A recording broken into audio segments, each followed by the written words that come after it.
Hello दोस्तों, welcome to Sindhi रसोई। दोस्तों, आज आप सबके लिए लेके आई हूँ इंस्टेंट चावल की रबड़ी मलाईदार खीर की रेसिपी।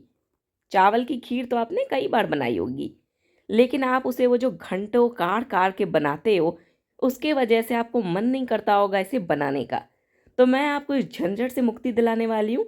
इतने सिंपल तरीके से हम 10 मिनट में ये रबड़ीदार खीर बनाएंगे ना कि बस आप तो उंगलियां चाट चाट के से खाओगे और टेस्ट आएगा वही काढ़ के बनाई हुई खीर वाला। तो चलिए रेसिपी शुरू करते हैं।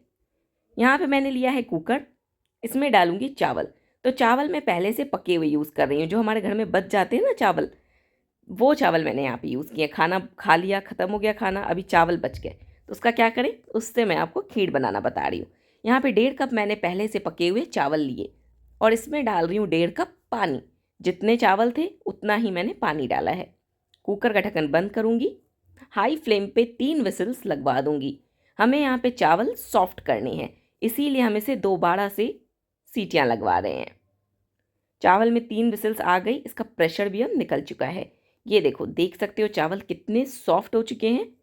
अब हम इसमें लगाएंगे कड़छी। जब हम ये ज़्यादा सॉफ्ट चावल को कड़छी से घुमाते हैं तो इसके दाने टूट जाते हैं। हमें यहाँ पे वही करना है, इतना ज़्यादा इसे मैश नहीं करना, बस 4-5 बार इस तरीके से ना ऐसे इसमें कड़छी लगानी है, ताकि जो इसके दाने हैं वो आधे अधूरे टूट जाएं। ये देखो, तो जो खीर में चावल होते हैं ना छोटे छोटे से, बिल्कुल वैसा टेक्सचर आएगा हमारी खीर में। देख सकते हो चावल दानेदार हैं, लेकिन अब चावल के दाने खिले हुए नहीं हैं, ये आपस में एक दानेदार थिक बैटर की तरह कन्वर्ट हो गए हैं। तो ऐसा ही टेक्सचर हमें चावल का चाहिए। ध्यान रहे, चावल को ओवर मैश नहीं करना है, बस कड़छी से 2-4 बार चलाना है, ताकि इसका दाना आपको पता भी चले और ये आपस में पेस्ट की तरह बाइंड भी हो जाए। अब इसमें मैं डाल रही हूँ आधा लीटर फुल क्रीम दूध।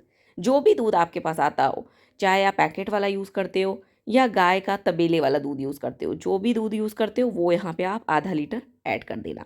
इसे मैंने बढ़िया से मिक्स कर दिया। गैस की फ्लेम अभी मैंने ऑफ रखी है।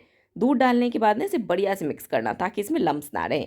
अब इसमें मैंने डाला आधा छोटा चम्मच छोटी इलायची का पाउडर, जो बहुत बढ़िया फ्लेवर देगा हमारी खीर में। अब यहाँ पे डाल रही हूँ मैं थिकनिंग एजेंट।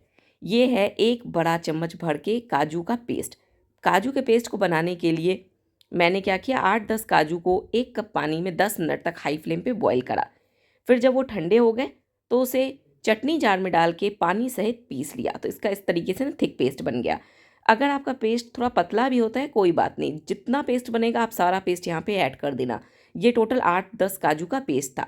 अब इसमें मैं डाल रही हूँ 5 से 6 बड़े चम्मच मिल्क मेड।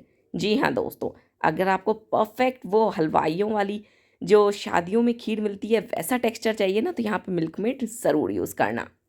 मिल्क मेड और काजू के पेस्ट से बहुत बढ़िया फ्लेवर आएगा। अब इसमें मैंने डाला 2 बड़ा चम्मच भर के केसर वाला दूध।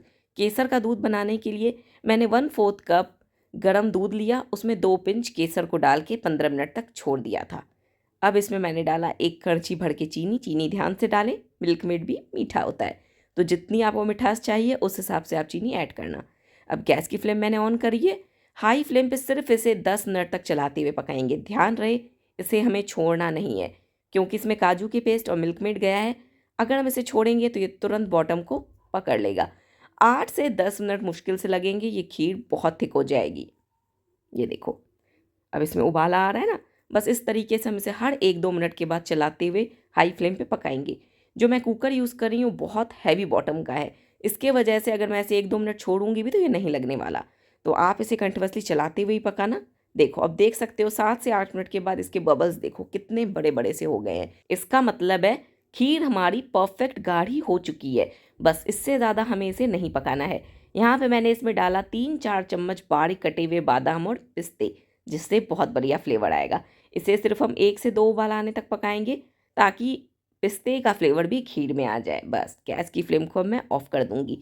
ये देखो, खीर का टेक्सचर देखो कितनी गाढ़ी हो चुकी है, और इसके बबल्स देखो कितने बड़े बड़े से हो रहे हैं। जब इस तरीके से बड़े बड़े बबल्स आपको खीर में नजर आए ना, गैस की फ्लेम को ऑफ कर देना और तुरंत इसे गर्मा गर्म या ठंडा, जैसा आपको पसंद हो वैसा आप इसे सर्व करना। दोस्तों, यकीन मानो, आप जो घंटों काढ़ काढ़ के खीर बनाते हो, वही टेस्ट वही टेक्सचर आपको यहाँ पे मिलने वाला है, लेकिन हमने यहाँ पे टाइम की बचत की है।